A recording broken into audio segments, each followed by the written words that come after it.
Hello viewers, আসসালামু আলাইকুম। Mrs টিউটোরিয়ালের পক্ষ থেকে আপনাদেরকে স্বাগতম। আমি আছি আপনাদের সাথে মোহাম্মদ রকিব হাসান। আজকের ভিডিওতে আমি আপনাদের সাথে যে দুটি বিষয় নিয়ে আলোচনা করব তা হলো কাউন্টার এবং প্রোগ্রেস বার।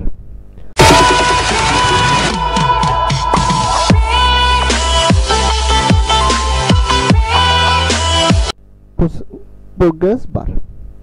তো আমি কাউন্টারকে টেনে এনে এখানে একটি সেকশনে বসিয়ে দিলাম। তো দেখেন অটোমেটিক আমার 1 থেকে 100 পর্যন্ত কাউন্ট করছে। তবে এখানে দেখেন কাউন্টার সর্বপ্রথম আছে স্টার্টিং নাম্বার, আমরা কত থেকে এটা শুরু করব, আর এন্ডিং নাম্বার যদি আমরা এটাকে 1000 করে দেই আমরা তাহলে শুরু করব কত থেকে, তাহলে আমরা শুরু করে দেই এটা 100 থেকে। ওকে, বা এটা আমরা যদি 900 থেকে শুরু করে দেই, 900 থেকে কাউন্ট হচ্ছে। আচ্ছা, তাহলে আমরা এটা 1 থেকে দেই আর এটাকে আমরা 100 করে দেই। ওকে, নাম্বার প্রিফিক্স মানে আমাদের নাম্বারের সামনে কত যোগ হবে, 1 11, মানে ব্যাপারটা হলো এরকম, আমাদের এই নাম্বারটা সামনে কত থাকবে বা কত থেকে আমাদের নাম্বারটি শুরু হবে। ধরেন আমরা যদি সামনে 1 বসে দেই তাহলে আমাদের নাম্বারটা কিন্তু 100 পর্যন্ত যাচ্ছে, ঠিকই উপরে কিন্তু আমাদের এন্ডিং নাম্বার 100 হচ্ছে, কিন্তু আমাদের সামনে যে একটা 1 বসানো আছে কিন্তু আমাদের 1100 হয়ে গেল। তো আমরা এটা নিজের ইচ্ছা মতো যদি প্রয়োজন পড়ে দেব, না প্রয়োজন পড়লে দেব না। এরপর প্লাস, প্লাস মানে এই পাশে আমাদের কত হবে। তো আমি যদি এখানে আবার 1 দেই, দেখেন এই পাশে আমার 1 আছে, এই হলো ব্যাপারটা। এরপর অ্যানিমেশন ডিরেকশন, আমরা এটাকে যত বৃদ্ধি করে দেব তত আমাদের নাম্বারের স্পিড কমে যাবে। এটাকে যদি আমরা 10000 করে দেই, খেয়াল করেন 10000, দেখেন নাম্বার স্পিড কতটা কম। তো এটা আপনারা আপনাদের নিজেদের চাহিদা মতো করে নেবেন। এরপর 1000 স্পেক্টেটর, হ্যাঁ 1000 ঠিক থাকবে। স্পেক্টেটর ডট মানে এখানে যেটা বুঝাইতে চাইছে, এই যে এখানে যে ফোঁটাটা আছে, এই যে এখানে যে একের পর একটি ফোঁটা আছে, এই ফোঁটাটি বুঝাতে চাইছে। তো আমরা যে ডটের পরিবর্তে যদি স্পেস দিতে পারি, যদি এটাকে আমরা ডিফল্ট করে দিই তাহলে কম আসবে। এরপর কুল নাম্বার, তাহলে আমরা এখানে টোটাল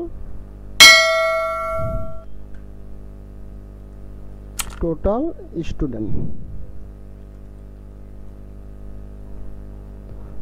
হয়তোবা আমার কিবোর্ডের কির একটু সমস্যা হয়েছে যে কারণে এরকম দেখাচ্ছে, বারবার ভেজাল করতেছে। Students, total students. ওকে, এরপর চলে যাই আমরা স্টাইলে।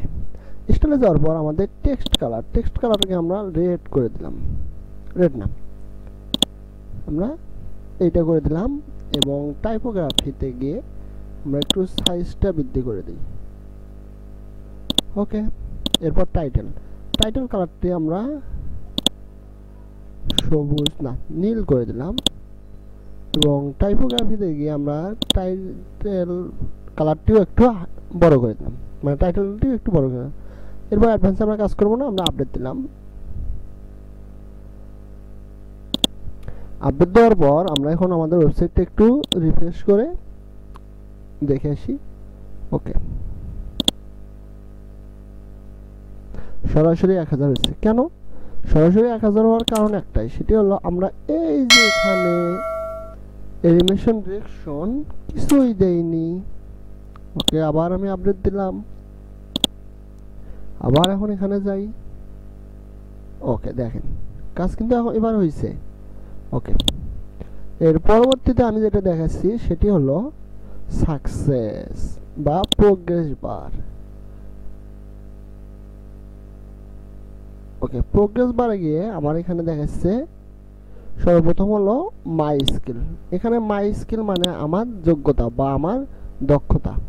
তো আমার দক্ষতা আমি এখানে যদি দেই ওয়েব ডিজাইনে 50%। ওকে, টাইপ সাকসেস করলাম, সাকসেস 50%। আমি এখন এই পার্সেন্টেজটা যদি 100 করে দেই তাহলে আমাদের 100 হবে, যদি 1000 করে দেই 1000 হবে।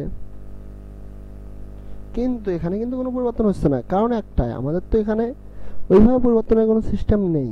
সর্বোচ্চ তো 100%ই হয়, পার্সেন্ট যেহেতু শতকরা হিসাবেই হয়, তো সেজন্য আমরা এটা 100, তবে 100 দেওয়াটা ভালো দেখায় না, কারণ শতভাগ সহজে কেউ তো পারে না সেভাবে। তো আমি এটা 98 করলাম। এরপর যদি আমি হাইড করে দেই, হাইড হয়ে গেল। কি হাইড হলো? পার্সেন্টেজটা। ওকে, আমরা শো রাখবো। ওয়েব ডিজাইন, ওকে, ওয়েব ডিজাইনে থাকলো। এরপর চলে যাই স্টাইলে। স্টাইলে যে আমরা কালার, দেখেন কালার যদি আমরা সাকসেসের জন্য সবুজটাই পারফেক্ট। ব্যাকগ্রাউন্ড কালারে আমরা মানে রেড দিয়ে দিলাম, মানে ওই দিকের কালার যেটুকু আমার সাকসেস না সেটাতে। ওকে, বর্ডার রেডিয়াস, হ্যাঁ একটু রেডিয়াস দিলাম। ইনার টেক্সট কালার,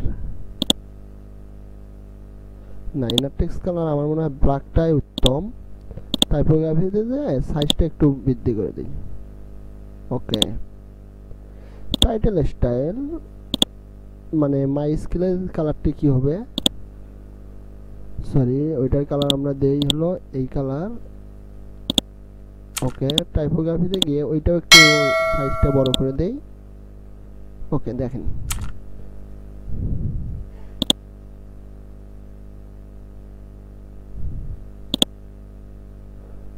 ওকে, আপডেট দিয়ে দিলাম।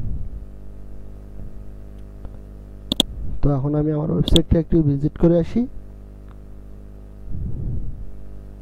সরি আমরা তো দেখলাম না। ওকে, তো দেখেন ভিউয়ার্স, এই ছিল আমার ভিডিও, যাতে করে আমরা কি কি কাজ করলাম।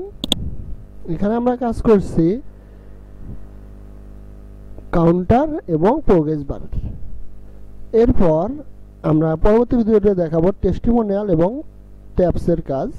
তো আস্তে আস্তে আমি সবগুলোর কাজ দেখিয়ে দেবো।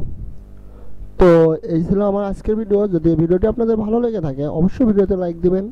যদি আপনাদের কোনো মতামত থেকে থাকে অবশ্যই তা কমেন্ট বক্সে লিখে জানাবেন। এবং অবশ্যই চ্যানেলটি সাবস্ক্রাইব করে পাশে থাকা বেল বাটনটিতে ক্লিক করতে ভুলবেন না, নতুন নতুন সব ভিডিওর আপডেট পাওয়ার জন্য। অবশ্যই চ্যানেলটি বেল বাটনটি দিয়ে ক্লিক করে দেবেন। ধন্যবাদ সবাইকে, ভালো